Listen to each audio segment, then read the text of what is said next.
चलो आज की क्लास हम लोग स्टार्ट करते हैं। ठीक है, तो हम लोग 11th का भी आई थिंक हम लोग कर दिए थे। ठीक है, कंप्लीट कर लिए थे 11th का भी। अगर इसमें कोई डाउट हो तो आप मुझे व्हाट्सएप पे मैसेज कर देना, ग्रुप में मैसेज कर देना कि इसमें प्रॉब्लम है, तो वो मैं नेक्स्ट क्लास में उसको ले लूँगा। ठीक है, तो हम अभी आगे स्टार्ट करने वाले हैं। ठीक है, तो क्वेश्चन नंबर 12 से हम लोग शुरू करते हैं। ठीक है, चलो तो क्वेश्चन नंबर 12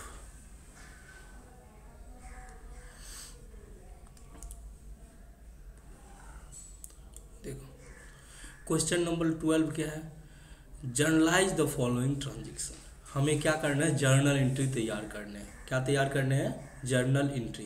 तो हम लोग एक एक जर्नल्स को चेक करते हैं, एक एक जर्नल्स को रेडी करते हैं। ठीक है, तो देखो जर्नल एंट्री। देखो मैं फॉर्मेट नहीं बताऊंगा, अब मैं आपको कॉन्सेप्ट बता रहा हूँ कि ये जर्नल कैसे होता है। ठीक है, फॉर्मेट में आपको बता ही चुका हूँ कि फॉर्मेट क्या होगा, डेट होगा। ठीक है, अगर डेट नहीं है, सीरियल नंबर है तो सीरियल नंबर हो जाएगा। फिर क्या होगा? पर्टिकुलर्स होगा। फिर लेजर फोलियो, क्या होता है? LYF ledger folio. Debit amount और क्रेडिट अमाउंट, डेबिट अमाउंट और क्रेडिट अमाउंट, डेबिट रुपीज़ और क्रेडिट रुपीज़। ये तो क्लियर है। चलो तो हम लोग डेट के बदले में क्या हो जाएगा? सीरियल नंबर हो रहा है, तो यहाँ पे हम सीरियल नंबर 1 से स्टार्ट कर रहे हैं। चलो स्टार्ट करते हैं, हम लोग जर्नल स्टार्ट करते हैं। देखो पहला क्या है कि purchase goods from Chandan. Purchase goods from Chandan, तो हम चंदन से गुड्स खरीद रहे हैं 20,000 रुपये का। ठीक है, amount paid by cheque, amount paid by cheque. पैसा किस में आ रहा है? चेक में आ रहा है। हम रिसीव गुड्स परचेज कर रहे हैं चंदन से 20,000 में, और चंदन ने अमाउंट पे किए हैं चंदन को चेक के थ्रू। इसका मतलब पहले तो हम ये देखेंगे कि हम गुड्स खरीद रहे हैं, परचेज कर रहे हैं। तो जैसे ही परचेज कर रहे हैं तो परचेज हमारा एक्सपेंसेज होता है। परचेज हमारा क्या होता है? एक्सपेंसेज होता है। परचेज अकाउंट हमारा एक्सपेंसेज है जो कि बढ़ रहा है। एक्सपेंसेज है कि बढ़ रहा है, उसको हम डेबिट करेंगे। परचेज अकाउंट को क्या करेंगे? डेबिट करेंगे 20,000 से। और बदले में हम चेक पे कर रहे हैं। चेक पे कर रहे हैं, इसका मतलब चेक वो जब बैंक में जमा करेगा तो उससे हमारा बैंक का बैलेंस क्या हो जाएगा? घट जाएगा। बैंक का बैलेंस क्या हो जाएगा? घट जाएगा। तो बैंक का बैलेंस घटेगा। बैंक क्या है? एसेट है। बैंक क्या है? एसेट है। और एसेट्स घटता है तो उसको क्या करते हैं? क्रेडिट करते हैं। इसीलिए हम लोग क्या करेंगे? बैंक अकाउंट को क्रेडिट करेंगे। Purchase account debit to bank account 20,000 से। समझ रहे हैं? हमने गुड्स खरीदा इसीलिए हम परचेज को डेबिट किए 20,000 से, और अमाउंट पेड हो रहा है चेक के थ्रू। तो चेक से क्या होगा कि आपका बैंक बैलेंस, जैसे ही अमाउंट पे करेंगे आप चेक के थ्रू, तो चेक जैसे ही वो बैंक में जमा करेगा आपका बैंक बैलेंस क्या होगा? आपके बैंक बैलेंस से कट के चंदन के बैंक में पैसा चला जाएगा। तो चंदन से आप खरीदे हैं तो 20,000 का किया, और जैसे ही चेक पे किए तो पैसा आपके अकाउंट से कट के चंदन के अकाउंट में चला गया। तो आपका बैंक बैलेंस क्या हो गया? घट गया। और बैंक घट गया जो कि एसेट है, और एसेट घटता है तो क्रेडिट करते हैं। एसेट घटता है तो क्या करते हैं?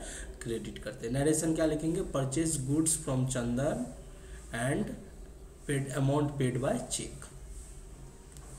Purchase goods, purchase goods from Chandan by cheque. Purchase goods from Chandan by cheque. Clear है? चलो लाइन ड्रॉ कर देंगे। अगला जर्नल देखते हैं हम लोग।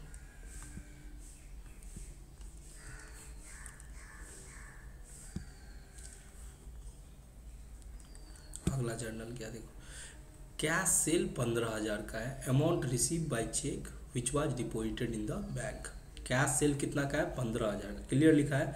नगद में बेच रहे हैं 15,000, लेकिन वो नगद जो बेच रहे हैं वो चेक के में आया है। Amount receive by cheque which was deposited into bank. मतलब कैश सेल है जिसमें कि हमको चेक मिला और चेक को बैंक में जमा कर दिए। तो ये जो सेल है वो तो मेरा रेवेन्यू होता है, हमको पता है कि सेल्स को क्रेडिट करते हैं, जैसे ही बेचते हैं सेल्स क्रेडिट हो जाता है, क्योंकि सेल्स हमारा इनकम है, इनकम बढ़ता है तो हम क्रेडिट करते हैं। और चेक मिला है, बदले में क्या मिला, अमाउंट रिसीव बाय चेक, यानी चेक के रूप में मिला है जिसको हम बैंक में जमा किया। तो कोई हमको चेक दिया, पैसा बैंक में जमा किया, उससे बैंक का बैलेंस बढ़ गया और बैंक हमारा एसेट है, एसेट बढ़ता है तो क्या करते हैं, डेबिट करते हैं। इसीलिए हम लोग क्या करेंगे, यहाँ पे बैंक अकाउंट को डेबिट करेंगे। किसको डेबिट करेंगे, बैंक अकाउंट को डेबिट करेंगे टू सेल्स अकाउंट।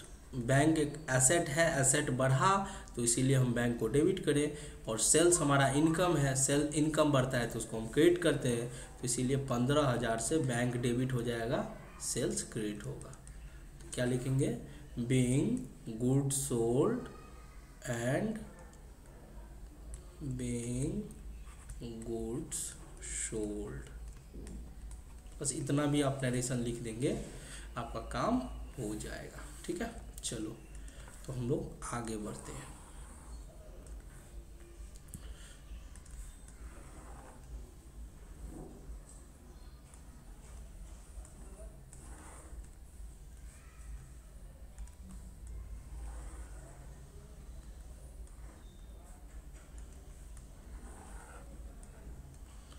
ठीक है,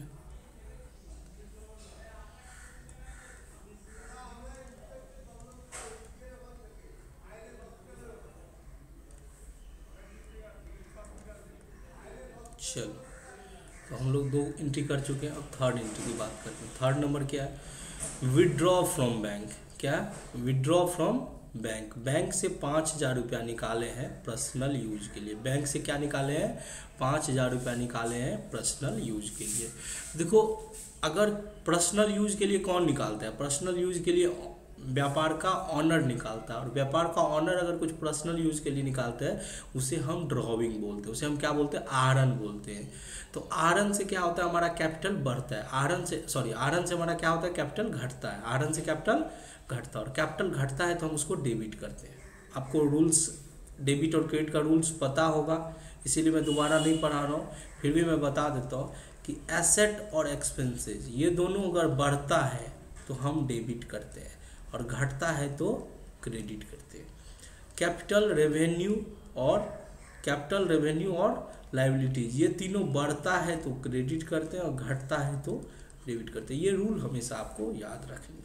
ठीक है, चलो तो यहाँ पे क्या बोल रहे थे कि receive withdraw from bank 5,000 for personal use. Personal use के लिए बैंक से विड्रॉ किए। विड्रॉ मतलब होता है निकासी, मतलब बैंक से निकाला गया है, बैंक से निकाला गया है 5,000 रुपया पर्सनल यूज के लिए। तो इससे आपका कैपिटल घटा, और कैपिटल अगर घटता है तो हम क्या करते हैं, डेबिट करते हैं। तो कैपिटल को डेबिट नहीं करके हम ड्रॉविंग को डेबिट करते हैं, यानी पर्सनल यूज जो निकालते हैं उसको ड्रॉविंग बोला जाता है, उसको क्या बोला जाता है, ड्रॉविंग बोला जाता है। तो हम क्या करेंगे, ड्रॉविंग अकाउंट को क्या करेंगे, डेबिट करेंगे। ड्रॉविंग अकाउंट को क्या करेंगे, डेबिट करेंगे। डेबिट इसलिए किए क्योंकि इससे कैपिटल हमारा क्या हो रहा है, घट रहा है, कैपिटल क्या हो रहा है, घट रहा है, इसीलिए हम ड्रॉविंग को डेबिट किए 5,000 से। और विड्रॉ किया है बैंक से, तो जैसे ही आहरण करेगा, बैंक से पैसा निकालेगा, तो हमारा जो व्यापार है उसमें बैंक का बैलेंस क्या हो जाएगा, घट जाएगा, और बैंक एसेट है, और एसेट घटता है तो हम उसको क्रेडिट करते हैं। तो drawing account debit to bank account.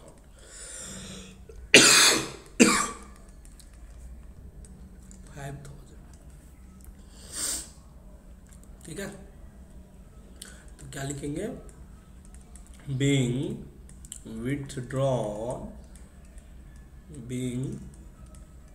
withdrawn from bank for personal use, withdrawn from bank for personal use, bank से निकाला पर्सनल यूज के लिए। ठीक है, चलो 4th नंबर जर्नल हम लोग देखते हैं। 4th नंबर क्या है, 4th है receive a cheque of 8,000 from Anurag. Receive a cheque of 8,000 from Anurag, और देखो उसके अगला ही पॉइंट में लिख दिया है कि check receive from Anurag deposit into bank.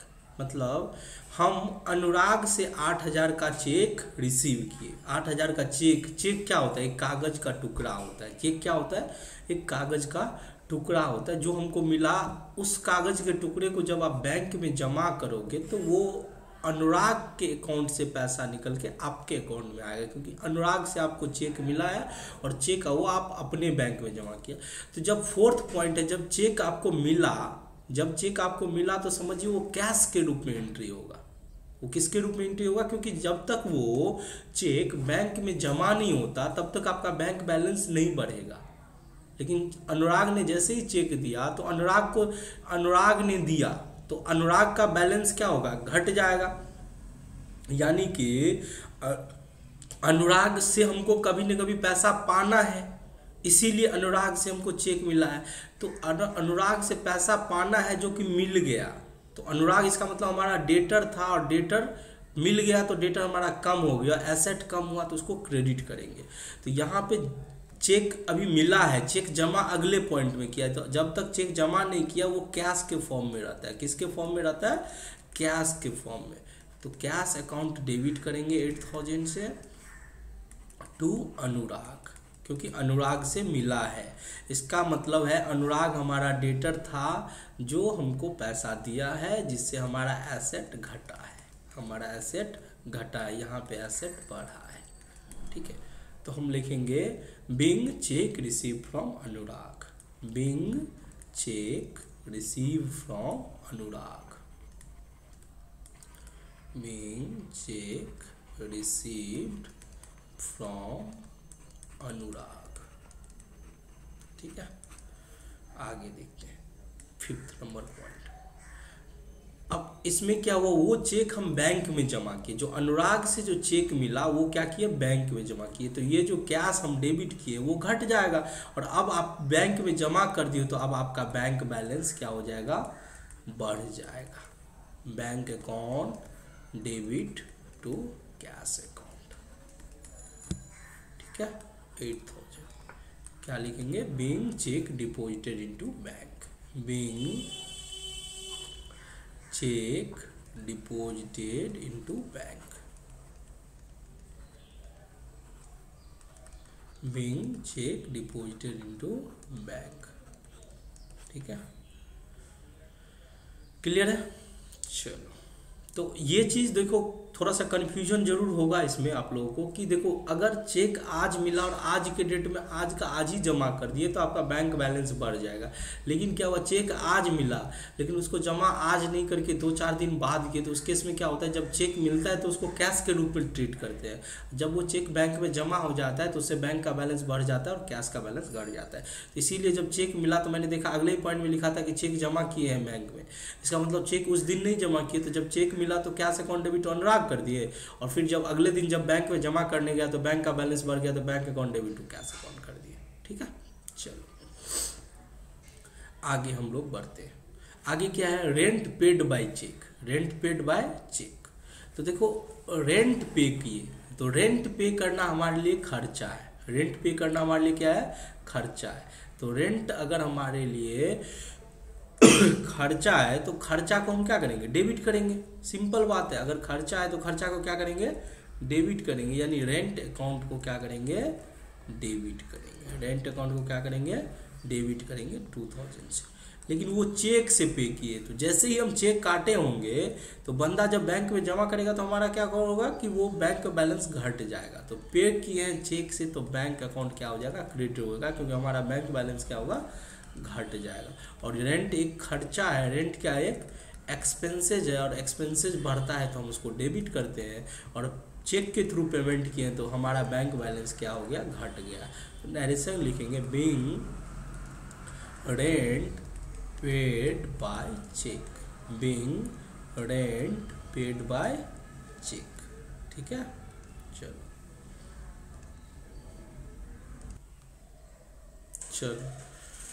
तो ये समझ गए ये क्वेश्चन। अब नेक्स्ट क्वेश्चन देखते हैं हम लोग। ठीक है, क्वेश्चन नंबर 13 देखते हैं।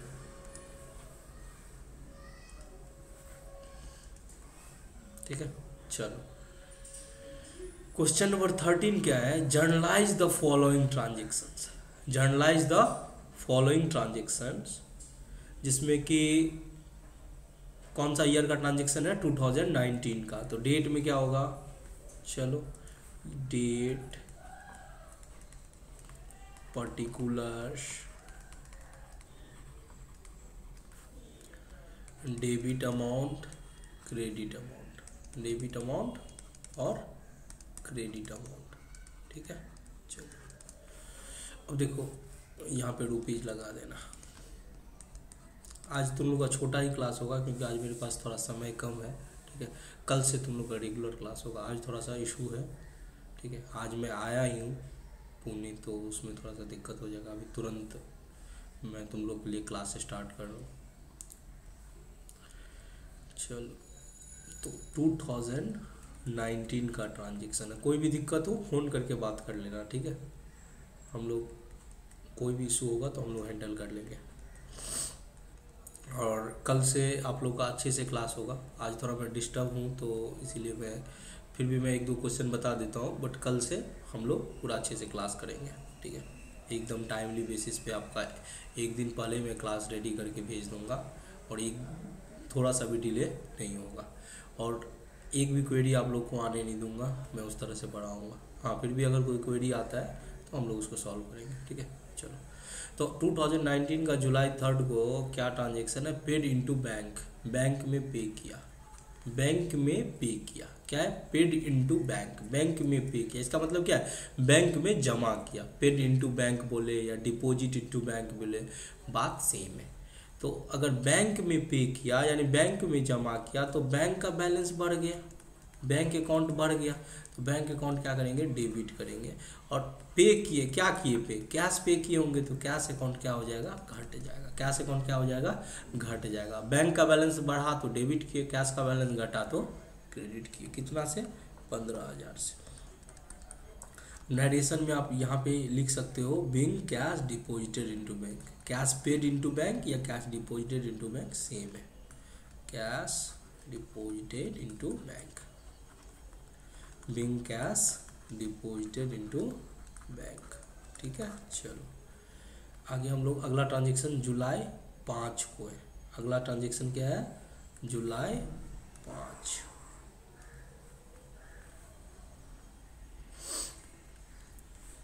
इसको क्रॉप कर लेता हूँ मैं, ठीक है, क्योंकि हमारे पास थोड़ा सा जगह का दिक्कत है। तो इतना ही ट्रांजेक्शन रखते हैं।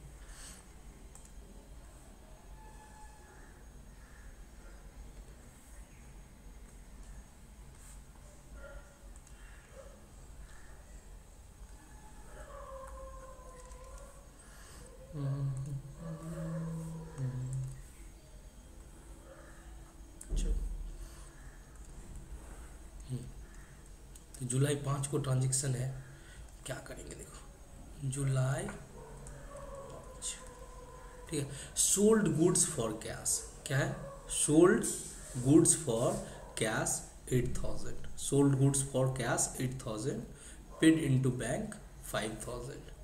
सोल्ड गुड्स फॉर कैश 8,000 और पेड इनटू बैंक 5,000, वही ट्रांजेक्शन है ना। पेड इनटू बैंक तो कर दिए, सोल्ड गुड्स फॉर कैश 8,000 और पेड इनटू बैंक 5,000। तो अगर क्वेश्चन में कुछ नहीं बोला गया कि यहाँ पे, तो वैसे बोल दिया सोल्ड गुड्स फॉर कैश, तो कैश में बेचे, कैश में बेचे इसका मतलब कैश आ रहा है, ठीक है, आपका रेवेन्यू इनकम बढ़ रहा है, कैश आ रहा है, आपका रेवेन्यू इनकम बढ़ रहा है। तो एंट्री क्या करेंगे, देखो कैश आ रहा है, आपका रेवेन्यू बढ़ रहा है, तो इसके लिए क्या करेंगे, cash account debit to sales account, cash account debit to sales account, कितना 8,000, cash account debit to sales account 8,000। क्या लिखेंगे, being goods sold on cash, being goods sold on cash, ठीक है। चलो आगे देखते हैं।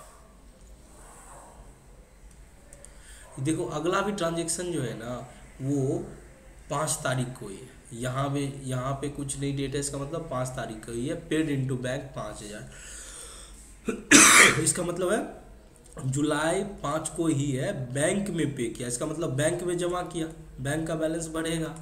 Bank account debit to cash account, bank account debit to cash account, कितना से 5000। जैसे ही बैंक में पे करेगा बैंक का बैलेंस बढ़ेगा, कैश का बैलेंस घटेगा। Being paid into bank, being paid into bank. चलो अगला ट्रांजेक्शन देखते हैं, ठीक है। तो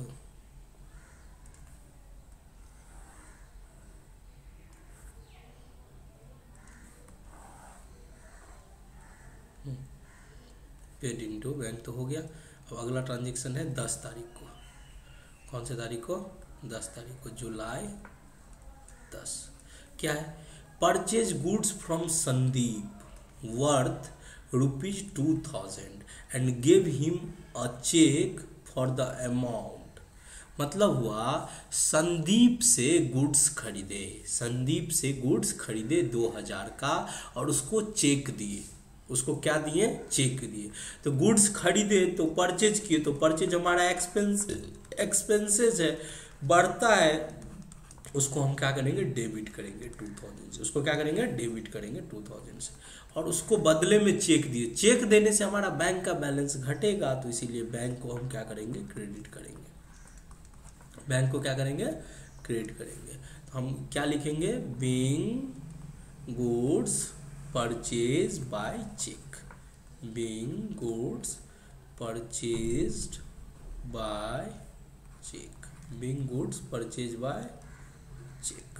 ठीक है, चलो कोई दिक्कत? चलो आगे बढ़ते हैं। जुलाई 15 को ट्रांजेक्शन करते हैं। जुलाई 15 को क्या ट्रांजेक्शन है? 15 को है purchase goods on credit from Ravi Ranjan. मतलब हुआ कि गुड्स खरीदे हैं उधार रवि रंजन से, गुड्स खरीदे हैं उधार रवि रंजन से। तो जब हम गुड्स खरीदते हैं, जब हम गुड्स खरीदते हैं तो वो हमारा एक्सपेंसेस होता है, और एक्सपेंसेस बढ़ता है तो हम उसको डेबिट करेंगे। इसीलिए परचेज जो है हमारे लिए एक्सपेंसेज है, उसको हम डेबिट करेंगे। परचेज अकाउंट एक्सपेंसेज है, उसको डेबिट करेंगे 5000 से। और उधार खरीदे हैं रवि रंजन से, तो अगर हमको उधार खरीदे हैं तो रवि रंजन से, तो रवि रंजन से हम आज उधार खरीदे हैं, कल परसों कभी न कभी रवि रंजन को चुकाना पड़ेगा। इसका मतलब जब हमको भविष्य में कैश चुकाना पड़ता है तो वो हमारे लिए लायबिलिटीज बनता है। तो रवि रंजन हमारे लिए क्या है? लायबिलिटीज है।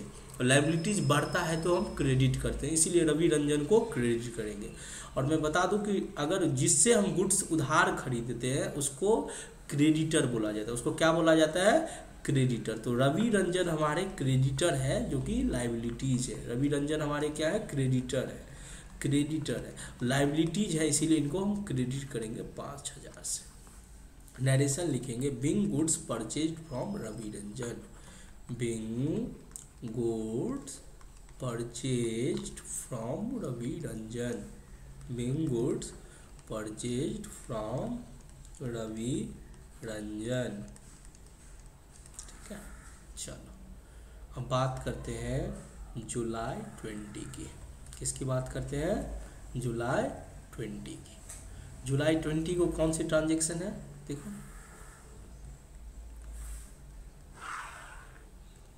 जुलाई 20 को है paid to Ravi Ranjan by bearer cheque, paid to Ravi Ranjan by bearer cheque 5000। मतलब रवि रंजन से खरीदे और उसको बियरर चेक दे रहे हैं। क्या दे रहे हैं? बियरर।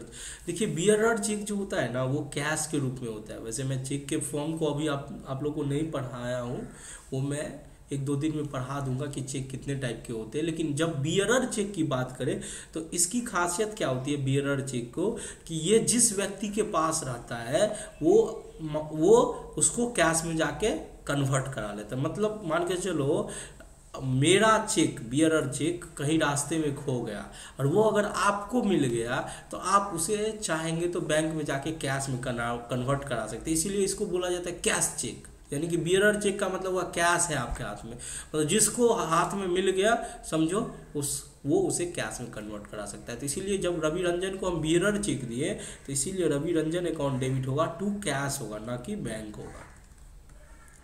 ये हम इसके बारे में डिटेल क्लास में बताएंगे। रवि रंजन डेबिट होगा टू कैश, ठीक है, टू कैश अकाउंट 5000।